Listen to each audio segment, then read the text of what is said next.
नमस्कार शेतकरी मित्रांनो, तर स्वागत आहे तुमचं आपल्या पीक विमे संदर्भातल्या नवीन अपडेटमध्ये। तर 2022, 23 आणि 24 तर तीनही वर्षांचा जो काही पीक विमा रखडलेला होता, तर त्या पीक विम्याचं जे काही आता वाटप आहे ते मिळण्याचा मार्ग हा मोकळा झालेला आहे आणि त्याच्यामुळे शेतकऱ्यांना कुठेतरी आनंदाचं वातावरण निर्माण झालेलं आहे।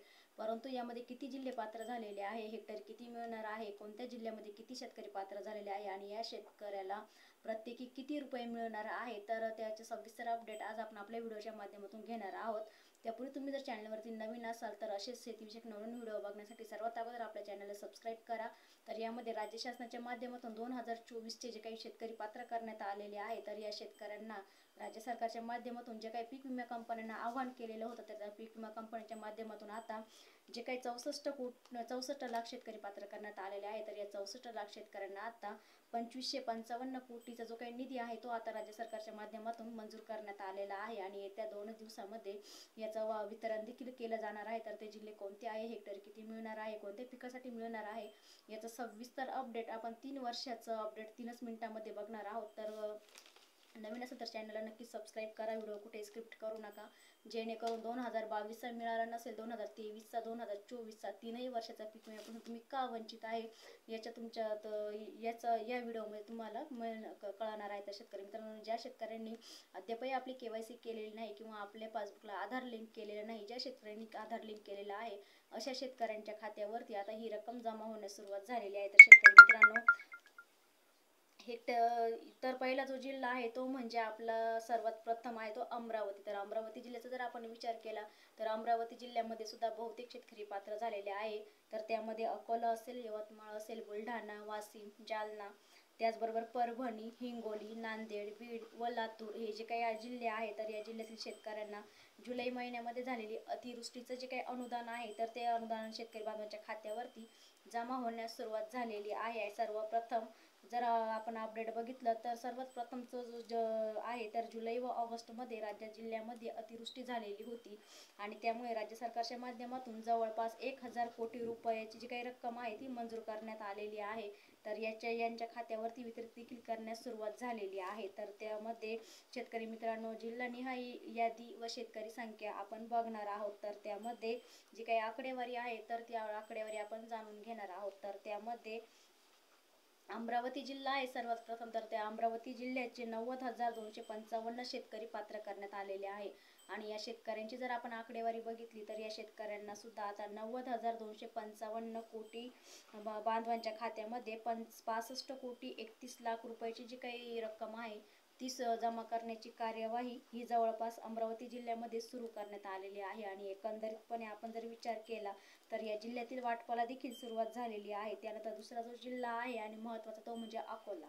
तर अकोला जिल्ह्याचा जर आपण विचार केला तर अकोला जिल्ह्यामध्ये सुद्धा 2,77,000 पीक विम्यासाठी शेतकरी पात्र करण्यात आलेले आहे आणि या शेतकऱ्यांच्या खात्यावरती जो काही पीक विमा येणार आहे तर तो 2,07,71 शेतकऱ्यांच्या खात्यावरती 144 कोटी 28 लाख रुपयांची जी काही मंजुरी करण्यात आलेली आहे, तर ती वाटपाला देखील सुरुवात करण्याची कार्यवाही जिल्हा प्रशासनाच्या माध्यमातून सुरू करण्यात आलेली आहे। त्याचबरोबर पुढचा जो जिल्हा आहे तो म्हणजे यवतमाळ। तर यवतमाळ जिल्ह्यामध्ये सुद्धा जुलै महिन्यामध्ये जे काही अतिवृष्टी झालेली होती आणि याच अतिवृष्टीच्या पार्श्वभूमीवरती आता यामध्ये 2,63,609 शेतकऱ्यांची मोठ्या प्रमाणावरती नुकसान झालेले आहे आणि याच पार्श्वभूमीवरती आता जिल्ह्यातील 2,63,609 शेतकऱ्यांकरता 185 कोटी 10 लाख रुपयाचे जे काही अनुदान आहे, हे अनुदान वाटपाची कार्यवाही ही सुरू करण्यात आलेली आहे। त्याचबरोबर चौथा जिल्हा म्हणजे बुलढाणा। तर बुलढाणा जिल्ह्याचा जर आपण विचार केला तर बुलढाणा जिल्ह्यामध्ये सुद्धा 1,48,423 शेतकऱ्यांसाठी 115 कोटी 23 लाख रुपये मंजूर करण्यात आलेले आहे आणि याची कार्यवाही देखील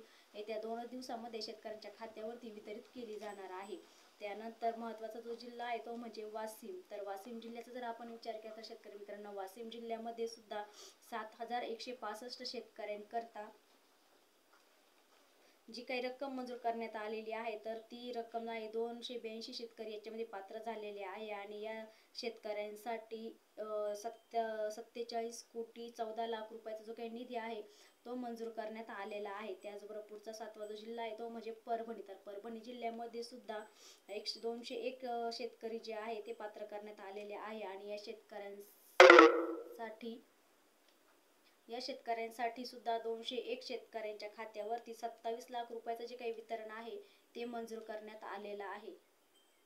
त्यानंतरचा जो जिल्हा आहे तो म्हणजे हिंगोली. तर हिंगोली जिल्ह्याला अद्यापही 1 रुपयाचं सुद्धा वितरण झालेलं नव्हतं, परंतु या हिंगोली जिल्ह्यामध्ये सुद्धा आता 27,742 शेतकऱ्यांच्या खात्यावरती 14,54,00,000 रुपयाचे जी काही वाटपाची कार्यवाही आहे ती शासनाच्या माध्यमातून सुरू करण्यात आलेली आहे. त्यानंतर जो जिल्हा आहे तो म्हणजे नांदेड. तर नांदेड जिल्ह्यामध्ये सुद्धा आपण जर एकंदरीत पाहिलं तर नांदेड जिल्ह्यामध्ये 16 तालुक्यातील 6,16,911 शेतकऱ्यांना जवळपास 420,46,00,000 रुपयाची जी काही वाटपाची कार्यवाही आहे ही नांदेड जिल्ह्यातील प्रशासनाच्या माध्यमातून सुरू करण्यात आलेली आहे. आणि त्याचबरोबर 10वा जिल्हा जो आहे तो म्हणजे बीड.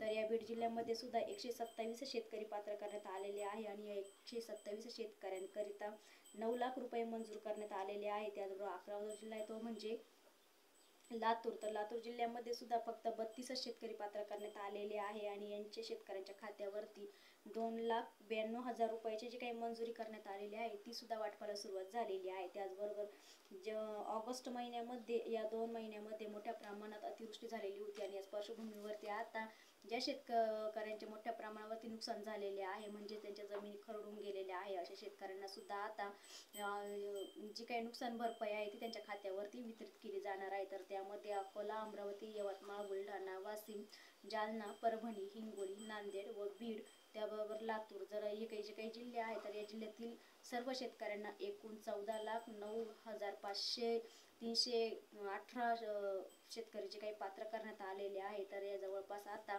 या शेतकऱ्यांच्या खात्यावरती 993 कोटी रुपयाचं जे काही वितरण आहे ते केलं जाणार आहे. याची कारवाई देखील राज्य सरकारच्या माध्यमातून सुरू करण्यात आलेली आहे आणि ज्या शेतकऱ्यांनी आपली KYC पूर्ण केलेली नाही त्या शेतकरी बांधवांच्या खात्यावरती ही रक्कम वितरित केली जाणार नाही. तर लवकरात लवकर आपली KYC पूर्ण करून घ्या जेणेकरून तुम्हाला या पीक विम्याचा लाभ मिळू शकतो. तर त्यामध्ये शेतकरी मित्रांनो, ज्या शेतकऱ्यांनी आधार कार्ड आपल्या बँकेला लिंक केलेले आहे त्या शेतकऱ्यांना आता ही रक्कम म्हणजेच जुलै 2023, 22 आणि 24 तर जी काही अतिवृष्टी झालेली आहे आणि याच अतिवृष्टीच्या साठी जी काही नुकसान भरपाई मंजूर केलेली आहे म्हणजे ज्या काही पिकांचं नुकसान झालेलं आहे तर त्याकरता 14,09,318 कोटी एकंदरीत दोन्ही मिळून जी काही आपली आकडेवारी आहे 5555 कोटी तर त्याची जी काही आकडेवारी आहे ती सर्व शेतकऱ्यांच्या खात्यावरती जमा केली जाणार आहे. तर त्यामध्ये हा जो काही निधी आहे तो राज्य सरकारच्या माध्यमातून मंजूर करण्यात वितरणाला देखील सुरुवात केली जाणार आहे. तर शेतकरी मित्रांनो, व्हिडिओच्या माध्यमातून जून, जुलै व ऑगस्ट या महिन्यातील झालेली अतिवृष्टीमुळे जे काही नुकसान झालेलं आहे तर त्या नुकसानीच्या संदर्भातला हा महत्त्वाचा असा अपडेट होतं. तर व्हिडिओ आवडला तर लाईक शेअर करा, नवीन असेल तर चॅनलला सबस्क्राईब करा. पुन्हा भेटू अशाच एका नवीन व्हिडिओ सोबत. तोपर्यंत सर्वांना धन्यवाद.